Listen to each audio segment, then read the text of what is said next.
Bien-aimés dans le Seigneur, nous allons parler un tout petit peu. Nous allons parler ici des ennemis dont le Seigneur mentionne dans le livre de vie, dans sa parole, les ennemis dont nous devons aimer. Aimer vos ennemis. Il faut parler de ça aussi parce que je pense que les choses ne sont réellement pas bien expliquées par rapport à la différence des ennemis et de ces personnes qui pratiquent la sorcellerie, dont on pense que c'est également nos ennemis. Les personnes qui pratiquent la sorcellerie ne sont pas nos ennemis. S'il faut définir ces personnes dans le terme que nous vivons ici, c'est à peu près des terroristes, c'est des assassins, ce n'est pas nos ennemis, ce n'est pas ces ennemis dont le Seigneur parle, vu que la même parole du Seigneur qui dit qu'on ne laissera pas vivre le sorcier. Donc la même parole ne peut pas nous dire d'aimer ces personnes. C'est pas de ces ennemis-là que le Seigneur dit. Le Seigneur nous parle de personnes qui ne nous connaissent pas, mais qui nous vilipendent, qui nous jugent à l'apparence, qui complotent contre nous parce qu'ils ont entendu. Il faut se rapprocher des gens en réalité pour les connaître. Il ne faut pas les juger à distance. Beaucoup ont condamné Jésus sans le connaître. Beaucoup l'ont jeté les pierres sans en réalité le connaître. Mais Jésus n'a jamais voulu à ces personnes. Et puis Jésus n'est pas venu condamner. Jésus n'est pas venu condamner. C'est pourquoi c'est vraiment le Seigneur, dans son état humain, pas dans son état de Christ, mais dans son état humain, Jésus est venu racheter l'humanité. Ce n'était que, sincèrement dit, l'amour. Hein. C'est maître. Cette dame a été vraiment prise en flagrant délit d'adultère. Le Seigneur n'a pas jugé, n'a pas condamné que celui qui n'a jamais péché lui jette la première pierre. Donc le Seigneur, c'est quelqu'un qui a toujours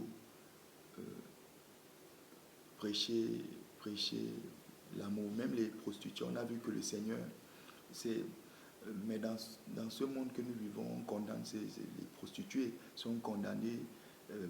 Pourtant le Seigneur, non. Le Seigneur est venu ici vraiment essayer de chercher et de trouver, d'apporter, de ramener à la maison les brebis perdues. Les brebis perdues. Donc, ce sont ces brebis perdues-là qui sont souvent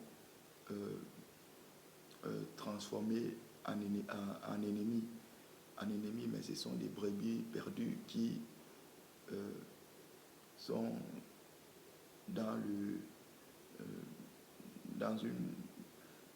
une confusion ou alors dans un égarement. Ils sont dans une confusion, dans un égarement. Donc voilà, donc bien aimé, nos ennemis ne sont pas ces personnes qui pratiquent le vaudou, le maraboutage, la rose-croix, la franc-maçonnerie. Ce n'est pas nos ennemis. C'est des personnes qu'il faut s'en éloigner, il faut combattre. Il ne faut pas les craindre, il ne faut pas avoir peur. Quand on est vraiment accroché au Seigneur, franchement dit, c'est le nom au-dessus de tout nom, le puissant Dieu, Jésus-Christ de Nazareth, le Dieu des dieux, le roi des rois, le Dieu 3 fois saint, le tout-puissant, le créateur de l'univers, du ciel et de la terre. Donc il ne faut pas craindre ces personnes qui pratiquent les magiciens, ces satanistes, etc. Donc, bien aimé, les ennemis, ce n'est pas les sorciers. Ils ne font pas partie de nos ennemis. C'est des personnes qu'il faut combattre. Par contre, nos ennemis qui parlent de nous derrière, qui ne nous connaissent pas en réalité, ces personnes-là, c'est des brebis perdues. Il faut les ramener. Les prostituées, c'est des personnes qu'il faut ramener à la maison. c'est des personnes qu'il faut ramener. Des fois, il y a un évangile peut-être qui n'est pas prêché, ou alors il ne faut pas toujours prêcher aussi l'écriture. Hein. Il faut prêcher l'esprit derrière. C'est pourquoi, franchement, on dit la parole de Dieu, c'est la parole derrière la parole.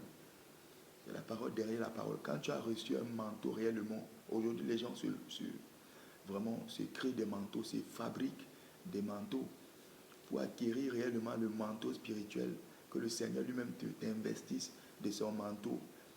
Franchement, c'est que vraiment tu as traversé les paliers, tu as traversé les épreuves et les épreuves. Tu connais ton sujet, tu sais de quoi tu parles. Donc, bien aimé, on parle ici des ennemis. Il faut se dire que nos ennemis ne sont pas des personnes qui pratiquent la sorcellerie. Ce n'est pas nos ennemis, c'est des terroristes. Il faut parler en langage de ce monde. C'est des personnes non, ils ne font pas partie de la course. Hein. C'est des personnes qui ont reçu un mandat d'arrêt comme Satan. Voilà. C'est des personnes qui ont un mandat d'arrêt comme Satan, un mandat d'arrêt. Les sorciers, c'est la même chose. C'est des personnes déguisées, c'est des démons, mais les démons en chair. Donc je ne vois pas comment un démon sera ton ami. Ou alors comment tu vas aimer un démon. C'est pas possible. Donc nos ennemis, c'est des personnes qui parlent de nous derrière, sans nous connaître. Nos ennemis, c'est ceux-là qui nous insultent, qui disent des choses qui ne sont pas vraies. Il est très facile de faire ce que l'autre te déteste. Il suffit juste que tu présentes une image de lui qui n'est pas vrai et le vis-à-vis va se braquer, va se dire que je ne savais pas qu'il était comme ça. Et la personne, à chaque fois que la personne va te voir, aura l'image qu'on lui a dit de toi, il va te juger, il va te condamner. Il va te condamner. Donc ce sont ces ennemis-là il faut aimer nos ennemis, mais il ne faut pas aimer les sorciers. Les sorciers ne sont pas nos ennemis. Les sorciers ont reçu le mandat d'arrêt, comme Satan a le mandat d'arrêt. Donc c'est des démons en chair.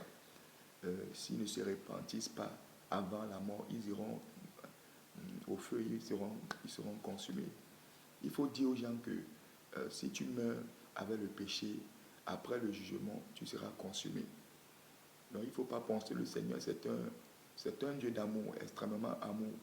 C'est aussi un Dieu du feu dévorant, qui était capable de consumer Sodome et Gomorrhe, de faire mourir l'âge de Noé, vous connaissez, et tout ça. Donc le Seigneur peut être amour, il peut aussi être un feu dévorant. Quand il s'agit de respecter les règles, les lois, donc chacun doit faire ses règles. Chacun doit faire sa part. Et chacun doit lutter à ce que ce monde-ci, qu'il sorte de ce monde, franchement dit, avec le Christ. C'est pourquoi vraiment il faut se repentir tous les jours. Il faut sortir des mauvaises voies. C'est difficile. Elle demande au Seigneur de te donner la force de sortir de ces mauvaises voies-là. Je voulais aussi dire ici que on combat tous les jours, on prie, nous, jour et nuit, pour obtenir ce que nos cœurs désirent, c'est-à-dire d'autres prient pour le mariage, d'autres prient pour le travail, d'autres prient pour les enfants. Chacun, franchement, dit à sa raison. Je voulais dire ici que, bien aimé, quand tu entres en possession de ces choses-là, on vit dans un monde où les démons sont tellement nombreux, les ennemis sont tellement nombreux. Il ne faut pas entrer dans ta requête, dans ta bénédiction, s'il faut dire ça comme ça, et aller t'allonger à la maison. Ou alors tu as reçu un mariage et tout, tu es dans les love stories, s'il faut dire ça comme ça, avec ta personne, et vous oubliez l'angle de la prière.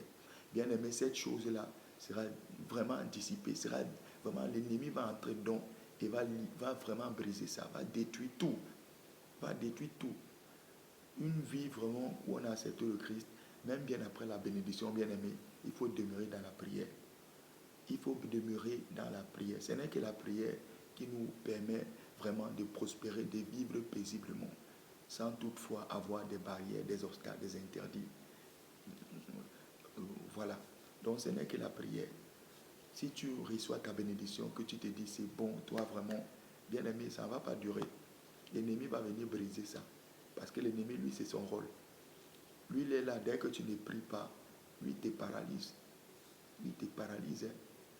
Donc, bien aimé, nos ennemis, si on va dire que nos ennemis, c'est des personnes qui ne nous connaissent pas réellement et qui ont été servis d'une image qu'on n'est pas et qui nous calomnient. Beaucoup de gens ont jeté des pieds à Jésus bien après ont compris que, sincèrement dit, c'était pas ce qu'on disait de lui. Et il était trop tard. Il était trop tard. Donc, bien aimé, c'est la prière qui maintient la bénédiction. C'est le travail qui maintient le succès. Donc c'est pareil, prier en tout temps, prier, prier, prier, prier. Si jamais vous avez un problème, je ne sais pas prier, comment on me demande de prier, bien aimé, moi je suis là, je sais prier. Tous ceux qui ont envie de prier, qui ont des problèmes spirituels, qui encombrent la vie, Dieu merci.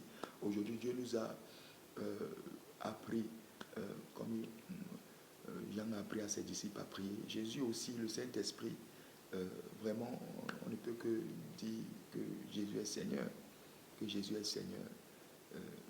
Et on est là pour s'entraider aussi. Donc, si quelqu'un a des problèmes spirituels qui encombrent sa vie, je pense que chaque chose a un début.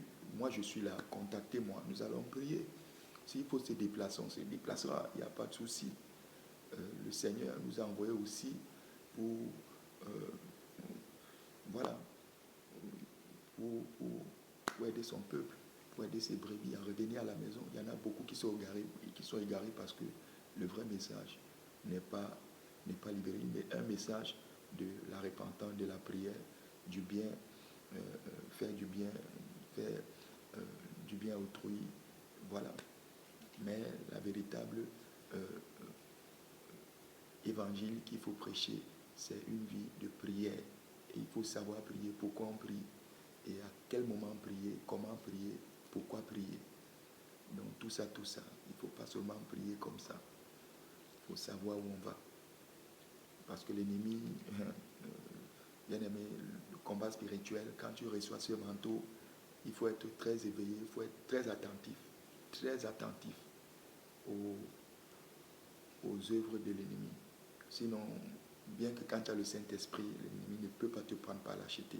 Il y a un degré de spiritualité que quand tu atteins, le Seigneur te rend comme Moïse, tu deviens un demi-dieu. Donc voilà, je bénis le nom de Jésus-Christ, le Dieu incomparable, le puissant Dieu, le Dieu éternel. Seigneur, je bénis ton nom, Seigneur. Ton amour est grand.